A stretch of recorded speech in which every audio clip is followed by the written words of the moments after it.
everyone, today I'll be covering optimization. Optimization is where you find where your function reaches its best possible value, often meaning you have to find its minimum or its maximum. Let's do some problems to see what this means and how to do it. Pause the video and read the problem.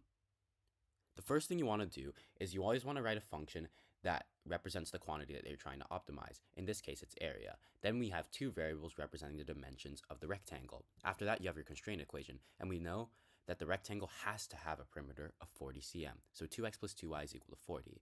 Then using that constraint equation, you always want to solve for one variable so you can substitute it back into your main equation, making it a function of only one variable.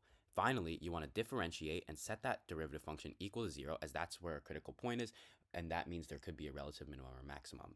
Then you substitute this value back into your constraint equation to solve for your other variable. You can optionally use the second derivative test to test if what you found is an actual relative maximum. Let's do another problem. Pause the video and read. Well, we have our main function of surface area, and we have our constraint of pi r squared h is equal to 1,000, as the volume has to equal 1,000 cm cubed. And using that, we solve for height and substitute it back into our original function. Finally, we take the derivative and set it equal to 0, giving us this number.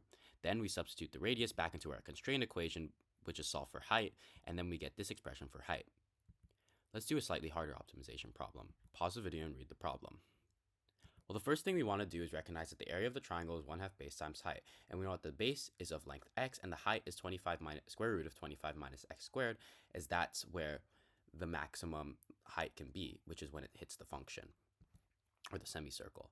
Then you differentiate and simplify, giving us this final expression. And then we want to set the numerator equal to 0, as that's when the derivative function will be equal to 0, and we get x is equal to 5 over root 2, and we disregard the negative solution as our domain doesn't permit negative numbers. After that, we substitute this back into y is equal to the square root of 25 minus x squared, as that's the height, and get this number for our height. Then we just use 1/2 base times height to get a final area of 6.25 meters squared. Thank you guys for watching.